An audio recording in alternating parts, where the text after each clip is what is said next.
Hi, welcome to the Life Sketch channel. I'm Rachel. I'm 32 years old, tall, with wavy blonde hair and bright blue eyes.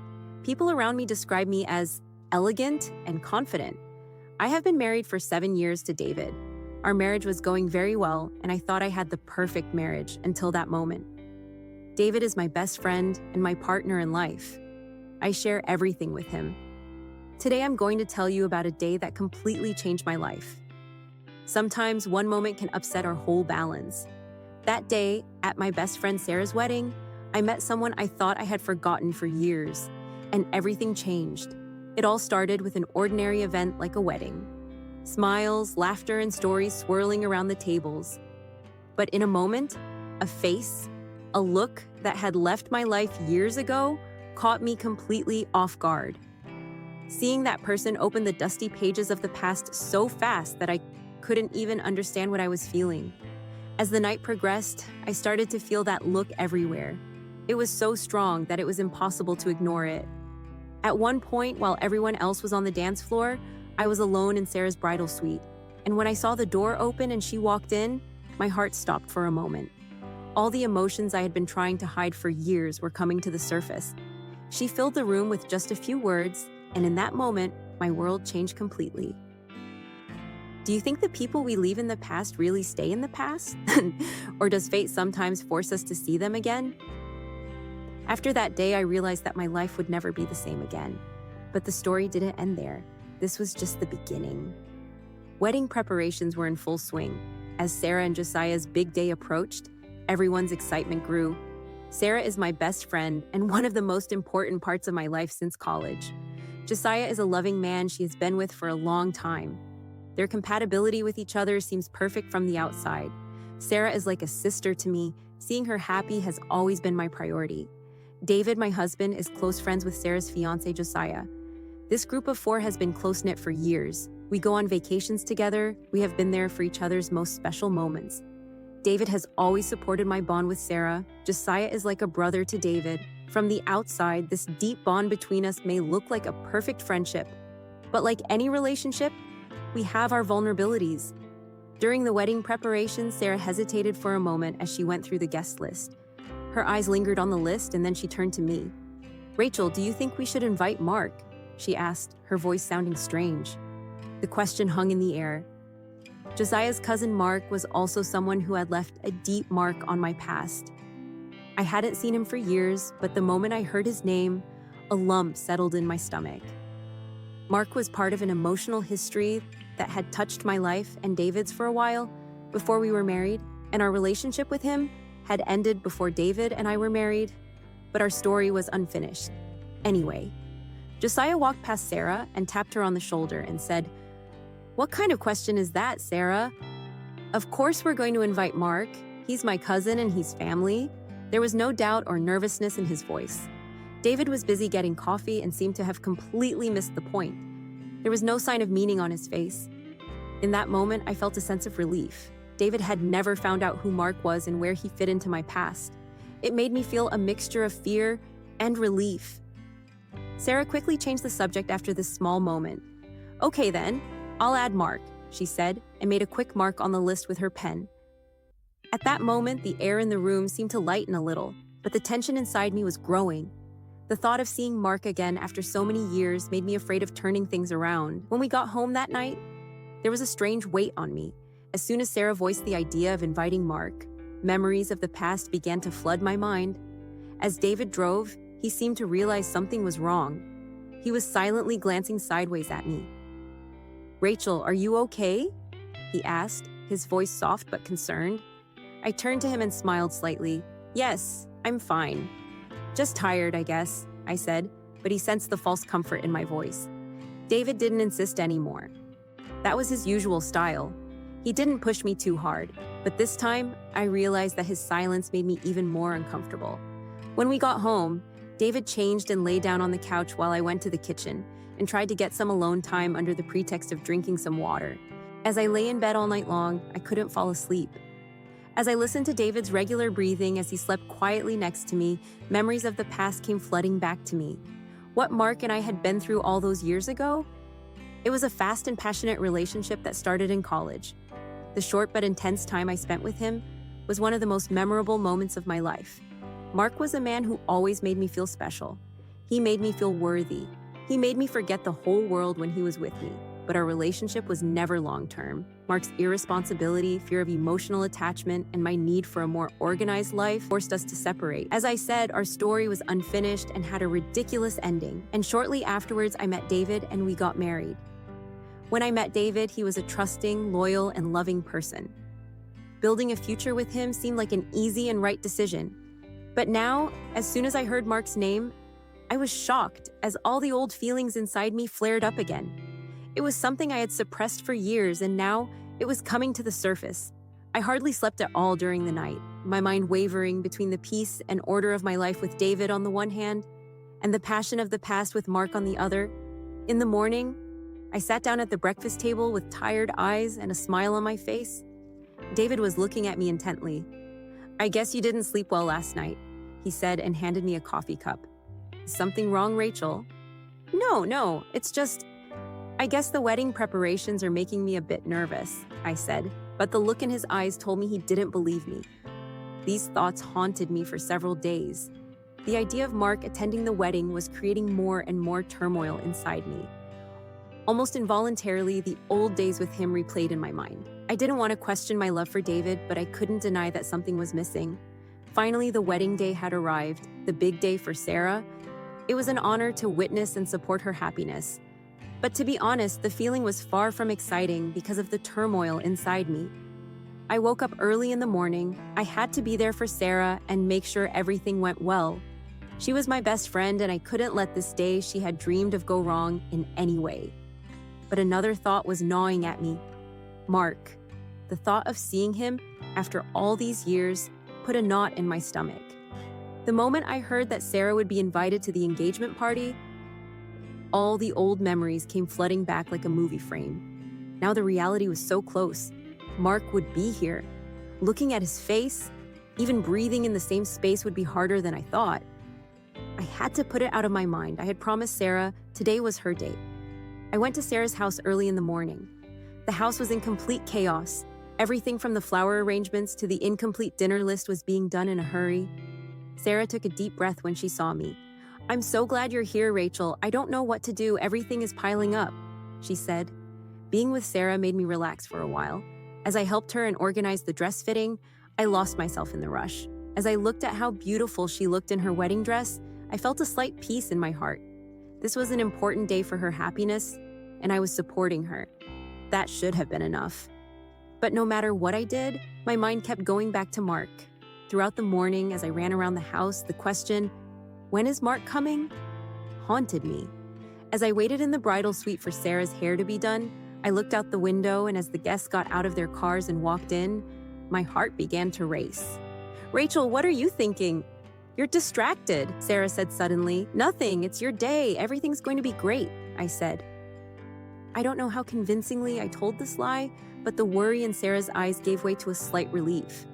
Despite all the emotional turmoil, I kept reminding myself to focus on Sarah's happiness. I sat next to her while her hair was done. I checked the bouquet. I tidied up. Sarah's excitement was so real that for a while I forgot my own inner turmoil. But how long could this forgetfulness last? Even though I tried to keep myself busy with the chaotic wedding preparations and the burden of supporting Sarah, the knowledge that Mark was going to be at this wedding created a deep tension in me every moment. What am I going to do? How am I going to feel when I see him? But for now, there was no room for thinking about the answers to these questions. My priority was to make sure everything was perfect for Sarah. The wedding had finally begun. Sarah looked like a fairy tale heroine in her white wedding dress. I was doing my best to make sure every detail was just right. Our job as bridesmaids was not easy. We had to arrange the flowers, greet the guests, and take care of Sarah's every need. But that was enough to keep my mind occupied. David was handling everything calmly as he should. He was always in control at these events. "Is everything all right, Rachel? Do you seem to have any other tensions besides the wedding rush?" he asked at one point. Rachel said with a slight smile, "Yes, David, everything seems great. The only thing I'm nervous about right now is Sarah's wedding going off without a hitch," I said.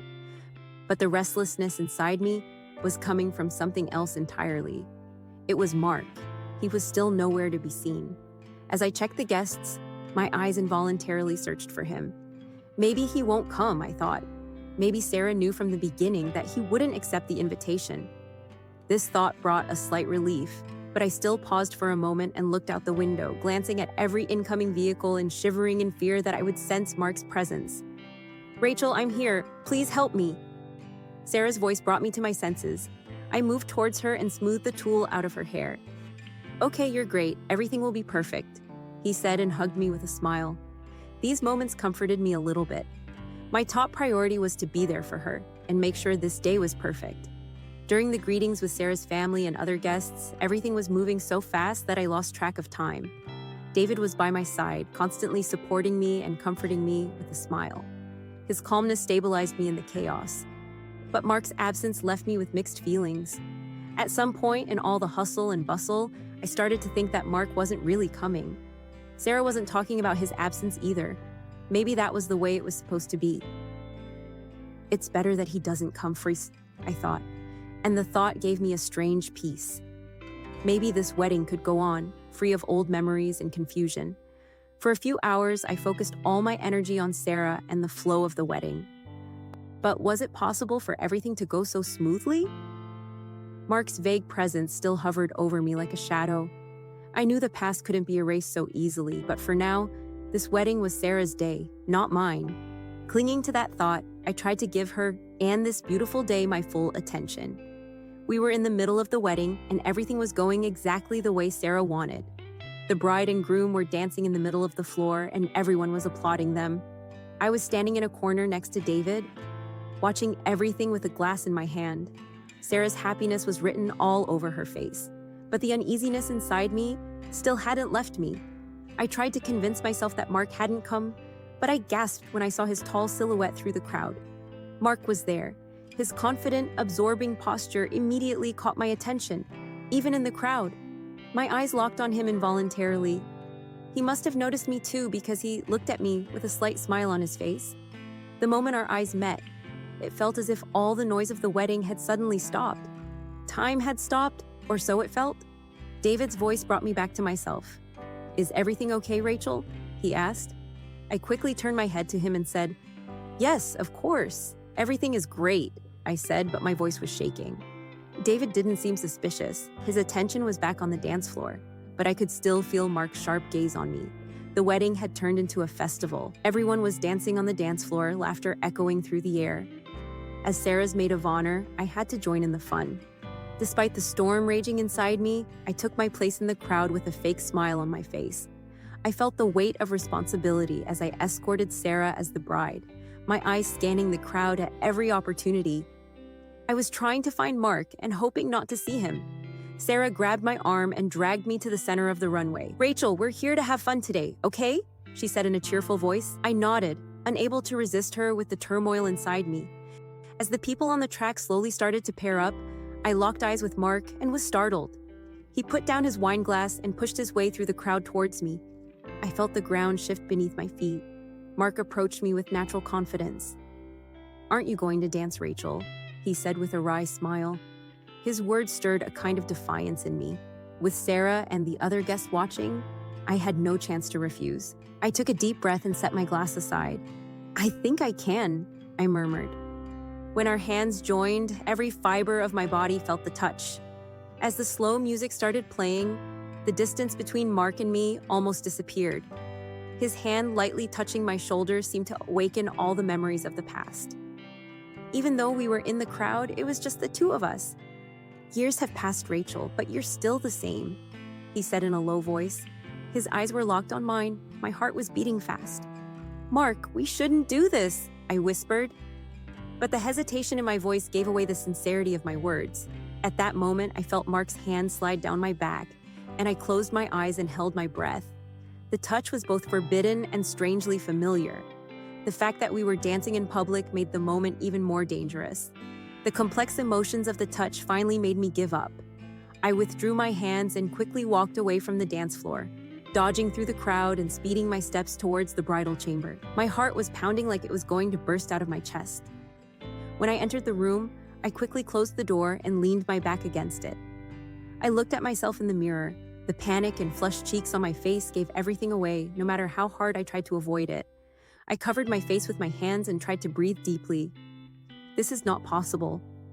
This isn't right, I mumbled to myself, but in my mind, Mark's gaze and touch kept returning.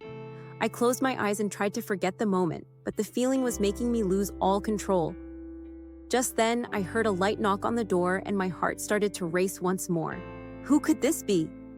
As the knock on the door echoed, the confusion inside me reached its peak. I held my breath and walked towards the door. When I opened it slightly, it was Mark. There was a familiar warmth in his eyes, but that warmth also looked dangerous. "Rachel," he said in a low voice, "we need to talk." I couldn't stop him from entering the room. I was almost powerless to object. When Mark closed the door behind me and turned to me, we looked at each other in silence. The air in the room was thick with tension. "Mark, this isn't right," I said in a shaky voice. My eyes were on the floor, but I could feel his gaze on me. Mark took another step forward, leaned in close to my face. "Rachel, it's been years, but I've never forgotten you," he said. His voice was full of confession and desperation. "Seeing you brought back everything from the past. I miss you, or rather, I've never forgotten you." These words made me even more confused. I wanted to run away. I turned my back on him and took a step towards the door, but Mark quickly grabbed my arm. His touch was gentle but full of determination. "Please," he said, "just listen." I turned my head to look at him, his eyes drawing me in. "Rachel, this isn't just a moment. Seeing you again made me question everything. I still feel something." In that moment, I lost all logic. Mark raised his hand to my face, his fingers lightly touching my cheek. "You were always my truest, most beautiful thing," he whispered. Those words left me completely vulnerable. The distance between our lips began to close. The first contact was soft and cautious, but suddenly, everything went out of control. The passionate meeting of our lips silenced everything in the room. My hands involuntarily slid to his shoulders. My heart was beating so fast I could hardly breathe. Mark pulled me into his arms and leaned my back against the wall. Our kiss became deeper and more passionate. My hands began to unbutton his shirt. Our touches reflected all the accumulated desire and years of pressure. This moment was completely uncontrolled and forbidden, but neither of us could stop. As Mark's hand slid to my waist, my whole body trembled. It was as if the whole world was trapped in this room. With his breath on my neck, I gave myself over to him completely. The heat of the moment swept away every thought of right and wrong. The reality of the moment, whatever it was ours alone. The moment was so hot and full of lust that within seconds, Mark had stripped me of my clothes, his touch on my hips, his touch on my breasts, his touch on my skin. We belonged to each other in every square inch of that tiny room. After a while, we leaned against each other, both of us breathless. The room was a mess. How had we made it this way in such a short time? What kind of lust was this? Oh my God, what have I done? The silence in the room reminded me of the weight of what we had done. I closed my eyes and took a deep breath. "This shouldn't have happened," I whispered, but even the regret in my voice couldn't completely drown out what I was feeling. Mark lifted his chin slightly and looked into my eyes. "Rachel, this isn't just a mistake," he said. "You know that." That moment deepened the confusion I was in. I couldn't say anything to Mark. I just bowed my head, but the storm inside me never subsided. Without meeting Mark's eyes once more, I headed for the door, quickly tidying myself up, my hands shaking, my breath coming in quick gasps. "This isn't right," I muttered and ran out of the room, my feet not even knowing where they were taking me as I stepped into the hallway. When I went back to the big hall where the wedding was taking place, everything seemed normal. Laughter, music, and lights. But the storm raging inside me was drowning me in the crowd. My husband David was talking to a group of friends in the distance. When his eyes found me, he smiled slightly, but I couldn't even smile back. The guilt in my heart felt like a heavy stone in my chest. I was asking myself, how could I have done this? How could I have betrayed David? But the feeling that I knew the answers to these questions only made my guilt worse. Mark's touch still echoed in my mind. His words were like a whisper in my ears. It's not just a mistake. It was impossible to erase that moment. As the wedding progressed, I wandered among the guests with a fake smile, holding Sarah's hand, trying to tell her that everything was perfect. But my eyes couldn't hide the cracks in my heart. At the end of the night, when everyone left in happiness, it became even more unbearable for me. When we got home, David asked me, "You seemed a bit nervous today, and you look like a mess. How did you end up like this? Is everything okay?" Avoiding my eyes, I replied, "Yeah, I'm just tired. And I'm a bit of a mess from running around." But at that moment, I couldn't even bear the guilt of lying. When I lay in bed that night, I couldn't sleep. David was breathing in and out of a deep sleep next to me while I was staring at the ceiling, suffocating under the weight of my thoughts. I was reliving every moment with Mark in my mind. I knew those forbidden moments I shared with him were wrong, but I also felt a pull inside me that I couldn't stop. Now I'm here, and I'm sharing this story with you. I don't know what you're feeling. Maybe you're judging me, maybe you're empathizing with me. But whatever you feel, know that this is my biggest dilemma. I'm torn between my commitment to David and my attraction to Mark. I know I have to make a choice, but which choice is the right one? I don't know. Maybe your opinion can give me some direction. If this story has touched you, please share your thoughts with me in the comments. This is not just my story, but perhaps a struggle that many of us are going through. Don't forget to subscribe to the channel and like this video. Maybe in the next video I can share a happier story. Thank you.